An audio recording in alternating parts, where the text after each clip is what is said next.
میرے بھائی کی 3 بار شادیاں ہوئی، لیکن تینوں بار ہی جب وہ دلہن سے ہم بستری کرتا تو دلہن کی موت ہو جاتی۔ ہم سب گھر والے بہت پریشان تھے، اور آج بھائی کی چوتھی شادی کروائی اور ان کے کمرے میں کیمرہ لگوایا۔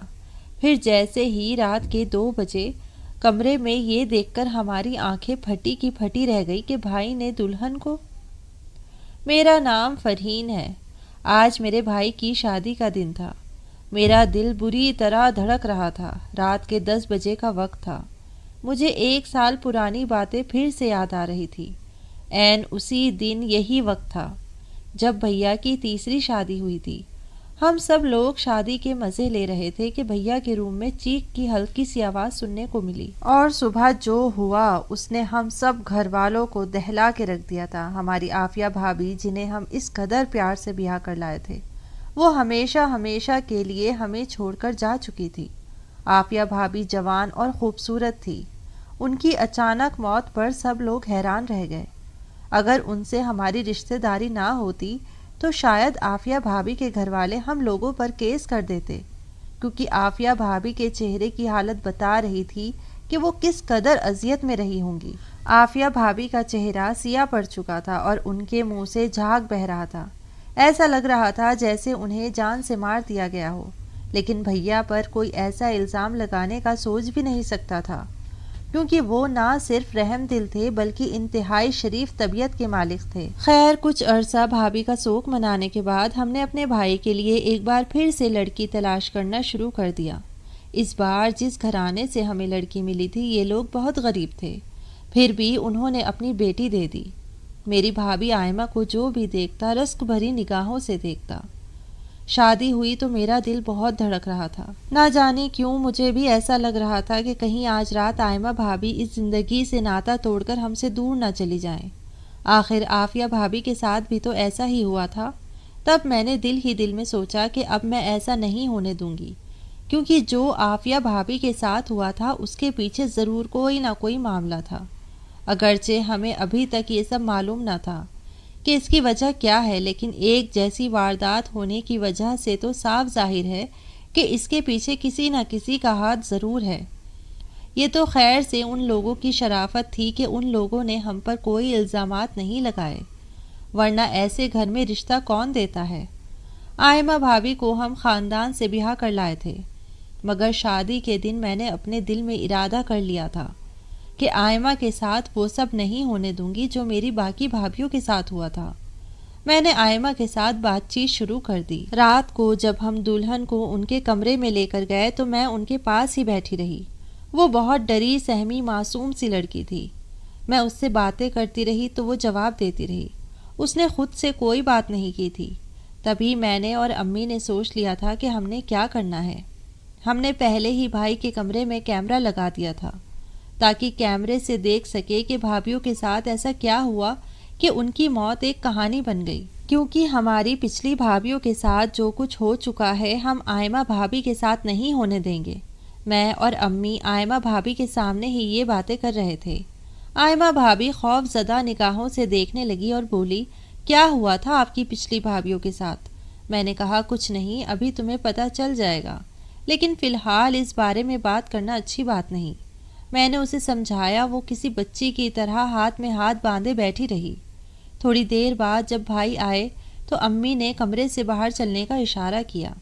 پھر ہم اپنے کمرے میں آ گئے اور رات کے 2 بجنے کا انتظار کرنے لگے۔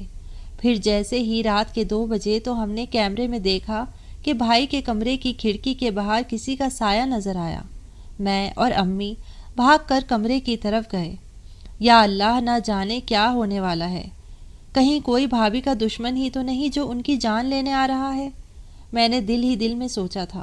سامنے کھڑا شخص جس کا سایہ تھا وہ کالے رنگ کے لباس میں تھا اور اس کا قد کافی اونچا لگ رہا تھا۔ یہ دیکھ کر میرا وجود کانپنے لگا۔ اس سے پہلے کہ وہ شخص ہمارے کمرے تک آتا میں نے بھیا کو آواز لگائی، بھیا اٹھو، وہ آ گیا، وہ بھابھی کو مارنا چاہتا ہے، میں جنونی انداز میں کہے جا رہی تھی۔ بھائی بھی آنکھیں ملتا اٹھ کھڑا ہوا، کہا کہ کون ہے، کس کی بات کر رہی ہو تم؟ بھائی مجھ سے پوچھنے لگے۔ میں نے کہا، بھیا کمرے کے دروازے پر کھڑا ہے، وہ ابھی ادھر کو ہی آ رہا تھا۔ میں نے بھائی سے کہا کہ ہمارے پاس ایسی کوئی چیز نہیں کہ ہم اپنا بچاؤ کر سکیں۔ اسی افراتفری میں آئمہ بھابھی بھی اٹھ گئیں۔ وہ بھی اپنے بیڈ پر ڈری سہمی بیٹھی تھی۔ بھیا کچھ سمجھ نہ پا رہے تھے کہ اس صورتحال میں کیا کریں۔ اب سوائے اس قاتل کا انتظار کرنے کے اور کوئی راستہ ہمارے پاس بچا نہیں تھا۔ تب بھائی نے عقل مندی یہ کی کہ کمرے سے ہی بڑے بھائی کو فون کیا اور کہا کہ کمرے میں کوئی آ رہا ہے، آپ لوگ جاگ جاؤ۔ تو بڑے بھیا نے کہا کہ اگر کوئی خطرہ نہیں ہے تو ہی ہم باہر آئیں گے۔ تب بھائی اور ہمارے باقی رشتہ دار سب دوڑے دوڑے آئے۔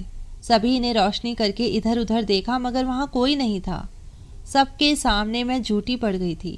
میں نے تو خود کمرے کی طرف اس سائے کو آتے دیکھا تھا، مگر کسی کو نہ پا کر اب سارے مجھے ہی مشکوک نظروں سے دیکھ رہے تھے، جبکہ میں اچھی طرح جانتی تھی کہ یہ میرا وہم نہیں ہے بلکہ واقعی میں نے دیکھا ہے۔ خیر سب لوگ اپنے اپنے کمروں میں چلے گئے۔ ہمیں تو کیا ہی نیند آنی تھی، رات کے 2 بجے کا وقت تھا۔ میں نے جا کر تہجد کی نماز پڑھی اور پھر فجر کی نماز کے لیے انتظار کرنے لگی۔ آئمہ بھی پریشان سی تھی، اس سارے ہنگامے میں اسے کیا نیند آتی۔ اس نے اپنے کپڑے چینج کیے اور سفید کپڑے پہن لیے۔ ہم سب نے اکٹھے نماز ادا کری۔ نماز کے بعد میں اپنے کمرے میں چلی گئی۔ امی بھی بیٹھی تسبیح پڑھ رہی تھی اور پریشانی میں بولی کہ بیٹی ہم نے اس سائے کو دیکھا ہے تو لازمی نہیں کہ وہ واقعی انسان ہو، وہ کوئی جنات یا کوئی دوسری مخلوق بھی تو ہو سکتی ہے۔ امی کی بات سن کر میں بھی سوچ میں پڑ گئی تھی۔ بات تو امی کی 100% درست تھی، کیونکہ کئی دفعہ ایسا بھی ہوتا ہے کہ جنات انسان کی شادیاں رکوانے کے لیے طرح طرح کے حربے کرتے ہیں۔ ہو سکتا ہے کہ بھائی پر کوئی عاشق ہو، اسی لیے بھائی کی تینوں بیویاں موت کے گھاٹ اتار دی گئی ہوں۔ اب ساری بات میرے سمجھ میں آ گئی تھی۔ امی نے بھی میری بات سے اتفاق کیا۔ بولی تمہارے بھائی پر کسی چیز کا سایہ ہے، ہمیں سب سے پہلے اس کا حل نکالنا پڑے گا۔ تب امی نے اپنی ایک منہ بولی بہن سے بات کی۔ ان کے پاس کافی وظائف وغیرہ ہوتے تھے جن کی وجہ سے وہ کافی مشہور بھی تھی اور عملیات میں ماہر کی وجہ سے جانی جاتی تھی۔ ہر قسم کے جادو کا حل وہ امیرہ خالہ کے پاس ہوتا تھا۔ امیرہ خالہ نے 4 وظائف امی کو پڑھنے کے لیے دیے، لیکن ان وظائف کے لیے رات بھر جاگنے کی ضرورت تھی۔ اس کے ساتھ سفید کپڑوں کا استعمال کرنا ضروری تھا۔ امی نے بھابھی کو سفید کپڑے پہننے کی ہدایت کری اور وہ 4 وظائف پڑھنے کے لیے اپنے آپ کو تیار کرنا شروع کر دیا۔ مگر مسئلہ یہ تھا کہ امی کا بلڈ پریشر اکثر ہائی رہتا تھا، انہیں احتیاط کی ضرورت تھی اور ان کے لیے رات کی نیند پوری کرنا بھی بہت ضروری تھا۔ ایسے میں اب سب کی نظریں بڑی بھابھی پر جم گئی۔ بڑی بھابھی کو بیوہ ہوئے 6 سال ہو گئے تھے۔ تقریباً 6 سال پہلے ہی میرے بھائی کی وفات ہو گئی تھی۔ ہم سب ان کی عزت کرتے تھے۔ ان کی شخصیت میں اس قدر سنجیدگی اور وقار تھا کہ کوئی بھی ان کے سامنے اف تک نہ کرتا تھا۔ خاندان میں ان کی عزت یوں تھی جیسے کسی بڑے پیشوا کی ہوتی ہے۔ میں نے بھابھی سے منت کی کہ بھابھی مجھے آپ پر پورا یقین ہے کہ یہ عمل آپ ہی کر سکتی ہیں۔ اگر آپ ہماری مدد کریں گی تو بھیا کی دلہن شاید بچ جائے، کیونکہ مجھ سے تو سچ پوچھئے تو ابھی بھی ڈر لگ رہا ہے۔ اگرچہ پہلی رات کو کچھ نہیں ہوا لیکن اس کے بعد کچھ بھی ہو سکتا ہے۔ ہمیں یہ سب پہلے ہی سوچنا چاہیے۔ بڑی بھابھی نے میری بات پر سر ہلایا تو یہ عمل کرنے کے لیے وہ تیار ہو گئی، مگر اس عمل کے لیے پوری رات جاگنا کافی مشکل کام تھا۔ خیر بھابھی پر گھر کے کام کاج کا بوجھ ہم نے کم کر دیا تاکہ وہ بیٹھ کر آرام سے وظائف کر سکیں۔ ہمارے گھر میں ویسے بھی ایک نوکرانی آتی تھی جو گھر کا سارا کام کر جایا کرتی تھی، تو ہم نے دونوں بھابھیوں کو آرام سے رکھا ہوا تھا۔ شام کا وقت تھا، سب لوگ اپنے اپنے کمروں میں موجود تھے۔ بھابھی نے بھی کھانا کھا لیا۔ مجھے ان کا رویہ کچھ عجیب سا لگ رہا تھا، یا تو وہ پریشان تھی یا ہم سے ناراض تھی۔ شاید ہم نے کوئی نامناسب بات کر دی ہو، مگر پھر ان کا سنجیدہ رویہ دیکھ کر مجھ میں کچھ پوچھنے کی ہمت ہی نہیں ہوئی۔ میں بھی کھانا کھا کر اپنے کمرے میں چلی گئی۔ رات کو مجھے عموماً جلدی ہی نیند آ جاتی تھی، مگر آج ایسا نہیں ہوا تھا۔ عجیب سی بے چینی تھی جو میرے دل کو چین نہ لینے دیتی۔ میں بار بار کروٹ بدلتی، کبھی جی چاہتا کہ باہر چلی جاؤں یا کبھی جی چاہتا کہ صحن کے چکر کاٹ آؤں۔ پھر اسی کشمکش میں رات میں تقریباً 2 یا 3 بجے کا وقت ہو گیا۔ میں کمرے سے چپکے سے نکلی، دبے پاؤں آگے بڑھنے لگی۔ میں کچن میں جا کر کچھ کھانے کی چیز لانا چاہتی تھی، مگر ڈر بھی لگ رہا تھا۔ پھر بھی میں آگے بڑھتی جا رہی تھی، چپ چاپ چلتی رہی، مگر اس وقت میری روح کانپ کے رہ گئی جب مجھے لگا آئمہ بھابھی اور بھیا کے دروازے کے باہر کوئی بیٹھا ہوا ہے۔ اس نے وہی کالے رنگ کے کپڑے پہن رکھے تھے، جبکہ ہاتھ میں کچھ ٹوکری نما چیز تھی۔ یہ دیکھ کر میں گھبرا گئی۔ میں نے ایک قدم بھی آگے نہیں بڑھایا اور وہ شخص بھی یوں ہی بیٹھا رہا۔ مجھے کچھ غلط ہونے کا احساس ہو رہا تھا۔ میں اگر یہیں چیخ مارتی یا شور مچاتی تو وہ شخص پہلے سے بھی زیادہ چوکنا ہو جاتا۔ ایک ہی سیکنڈ میں نے سوچ لیا تھا کہ مجھے کیا کرنا ہے۔ میں وہیں سے پلٹی اور بڑی بھابھی کے کمرے کی طرف جانے لگی۔ مجھے یہ دیکھ کر بہت حیرت ہوئی کہ بھابھی کا کمرہ تو پہلے سے ہی کھلا ہوا تھا۔ میں نے اندر گھس کر دروازے کو کنڈی لگا لی اور پھر آہستہ سے بھابھی کو جگانے کی کوشش کرنے لگی۔ میں نے کمرے کی لائٹ نہیں جلائی تھی کہ کہیں باہر بیٹھے اس شخص کو اندازہ نہ ہو جائے کہ گھر والے جاگ گئے ہیں۔ ان کے بستر پر آگے بڑھ کر ٹٹولنے لگی مگر وہاں پر کوئی بھی موجود نہیں تھا۔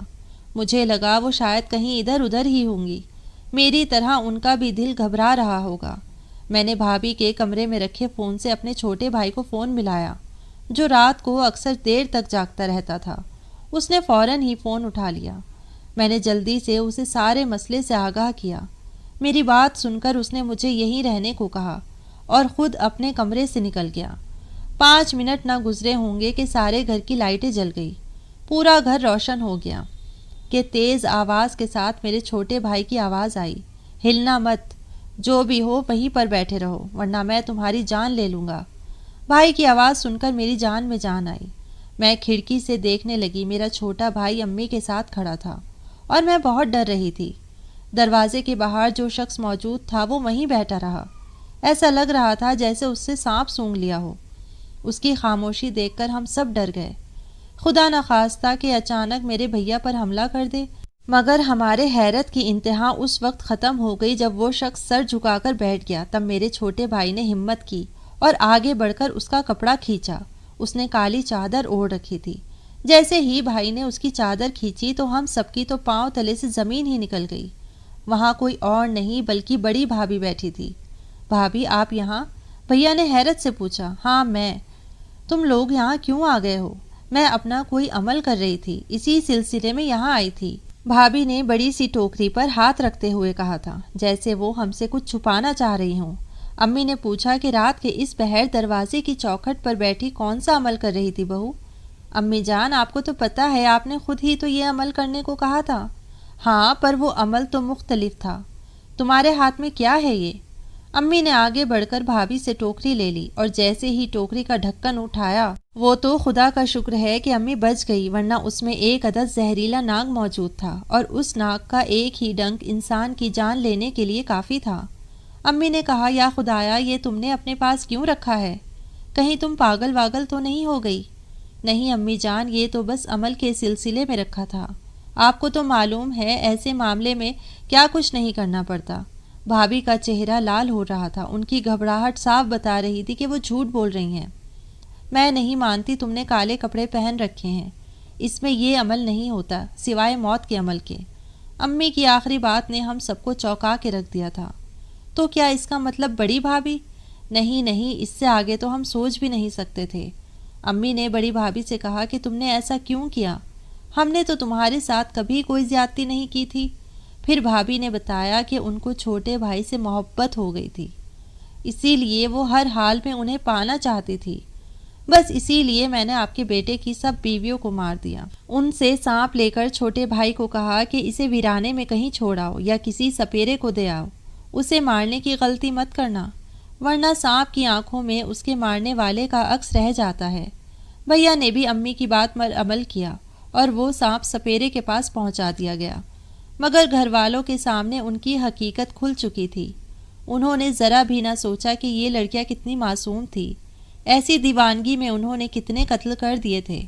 اب ہمارے دل میں ان کی ذرا بھی عزت اور محبت نہ بچی تھی۔ ہم سوچ بھی نہیں سکتے تھے کہ چھوٹے بھائی کو پانے کے لیے وہ اس حد تک بھی جا سکتی ہیں۔